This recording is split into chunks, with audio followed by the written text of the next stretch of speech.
Hello and welcome to episode 35 of Unemployed to Unstoppable. We are in the Premier League. We're getting ready for our opening game away at Sunderland, who have come up with us. We've spent 16.25 million and we've got 16 players. So let's meet them and try and get off to a positive start. Stay tuned.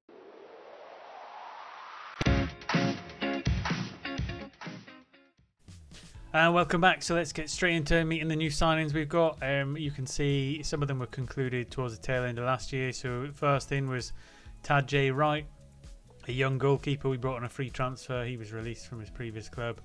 Again, we've not brought him in as a first team or anything like that. We just brought him in as a young developmental player. It was kind of an opportunity to bring in some better players to the under 21s and under 18s than we previously had in. We've not signed anyone from our youth development intake this year. But as you can see, he's got some alright stats. We'll just see how he develops. He does have some potential to get to 3 gusting 4 stars. So not too bad in terms of the first signing. We then followed up with Jake Evans from Man City. Again, a right back. Still, again, developmental. It's not a first teamer. These first 4 or 5 are kind of for the youth team. Again, he's got potential to go 3.5 full stars, maybe up to 4.5. So he's got a little bit more potential than J. Wright. But Jake Evans will be one for the future, and again we'll put him in the under 21s and see how he develops. Again, the next one in development experiment is Michael McGreevy from Nottingham Forest, centre midfielder. Not quite as much potential there. When we signed him, there was probably a little bit in balance of how our squad was, but again he's got a fair spread of stats. We'll probably just look to turn him round through the youth team, get him out on loan, let him develop a little bit, and then sell him on for a profit. Paul O'Keefe was the next one from Chelsea. Again, free transfer for a release from their youth system.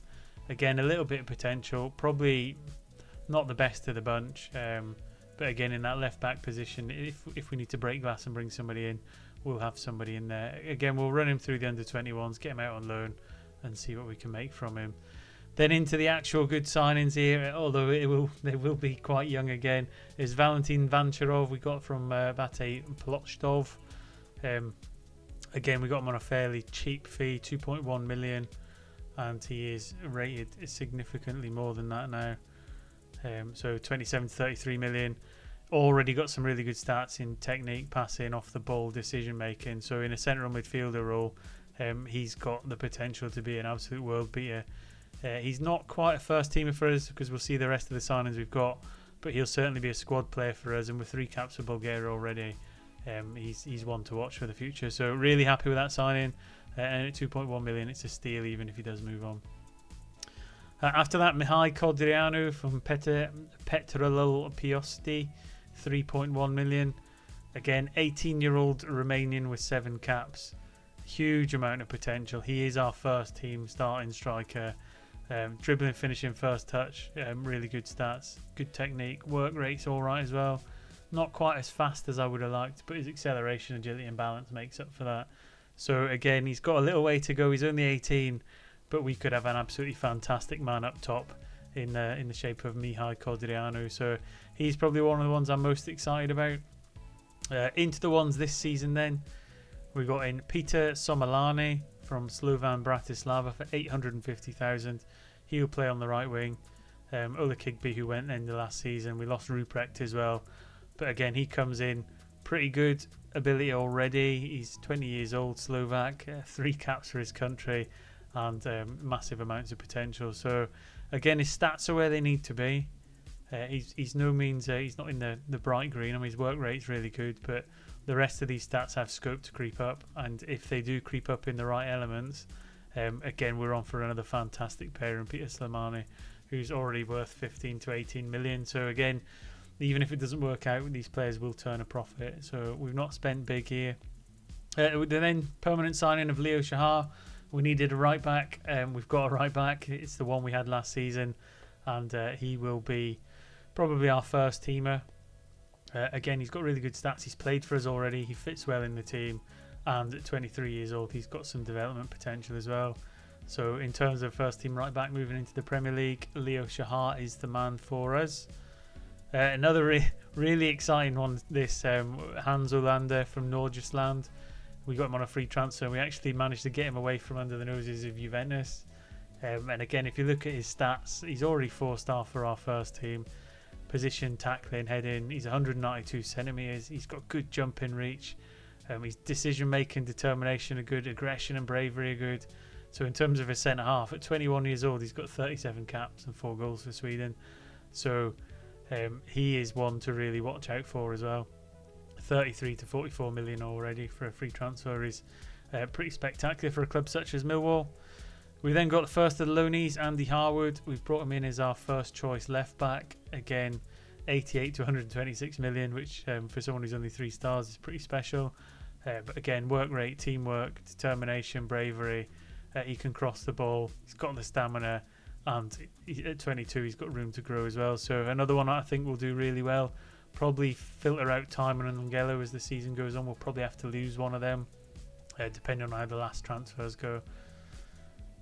Following on from Harwood, we've got Dean Kirkpatrick. We got from Everton, again at centre half.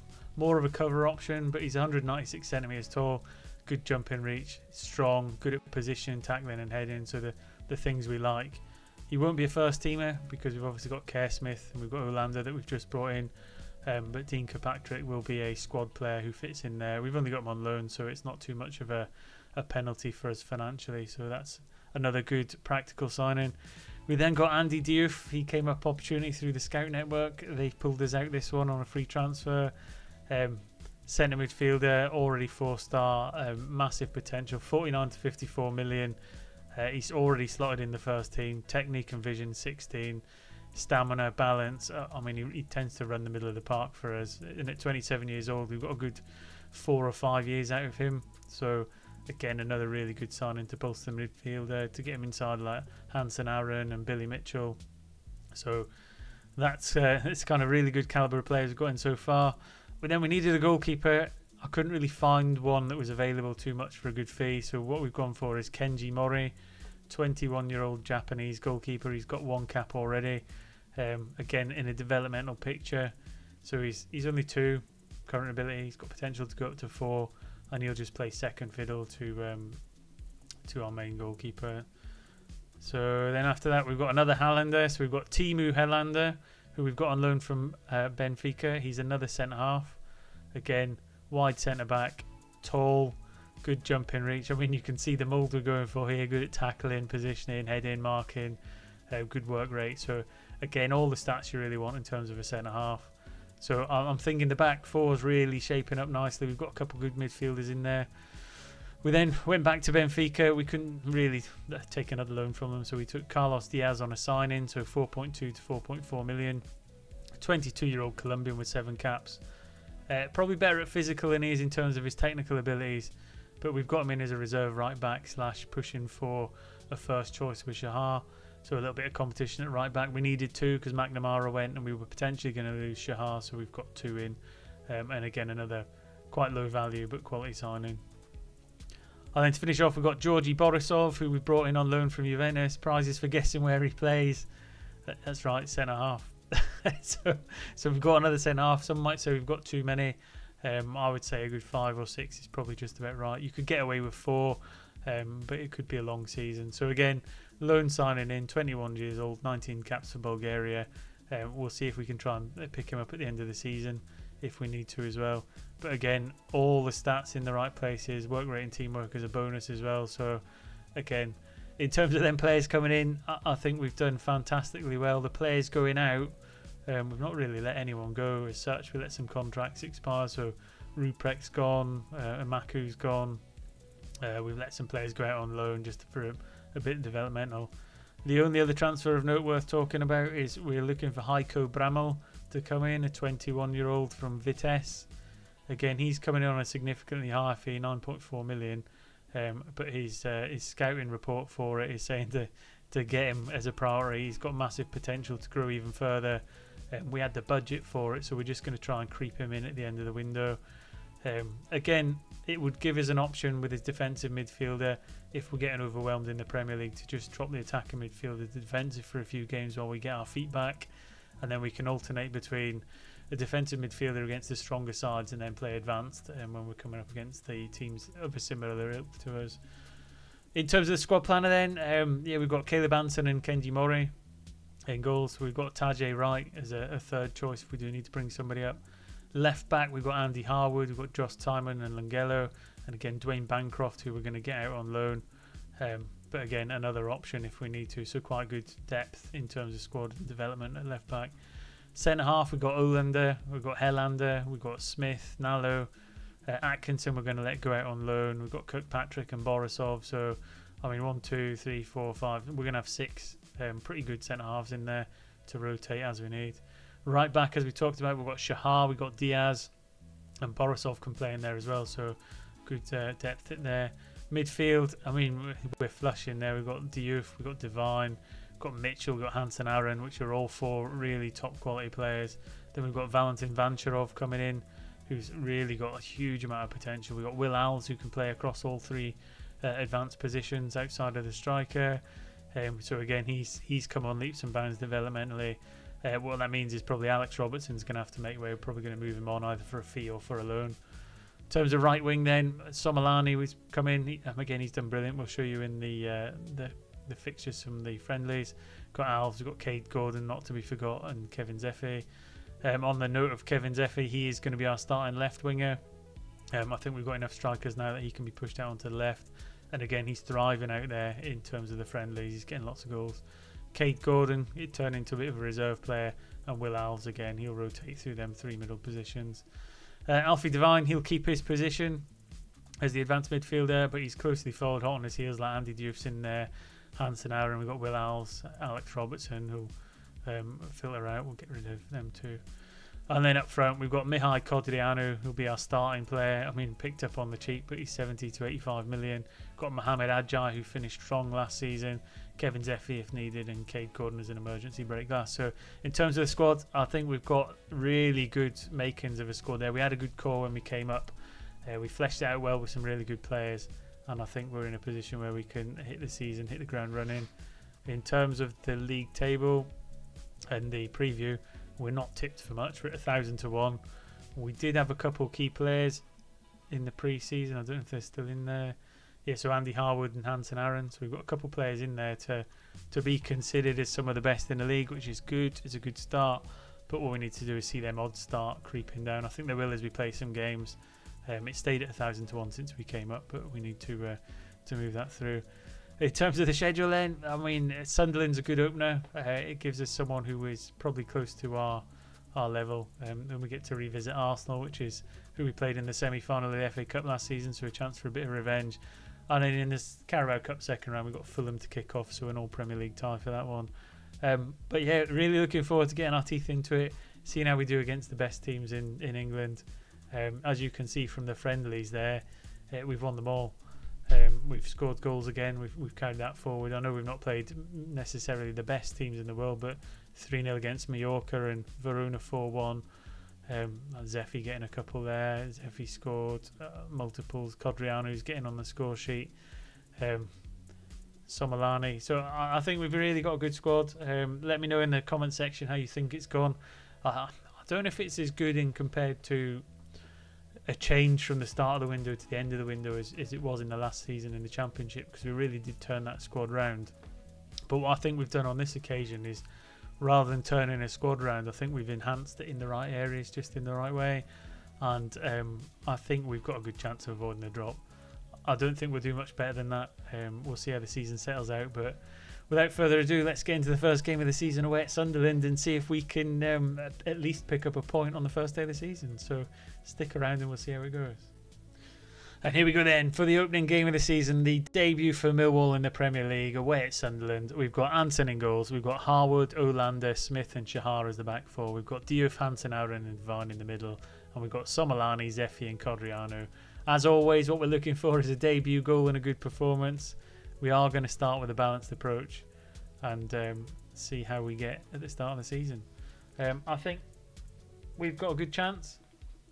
Sunderland, who came up with us through the playoff route, they finished quite a bit behind us. I've not seen who they've bought particularly. I've not been paying attention to what their signings are, because we've been very busy in the transfer window trying to pip players. There has been the ones that got away. There was a young lad from Arsenal we were trying to get in the advanced midfield role. He had a huge amount of potential and he was a 4-star current ability, but he chose to go to Brighton instead. So There was a lot of signings we went for. We didn't always get the ones we wanted, but we did get some of the best ones.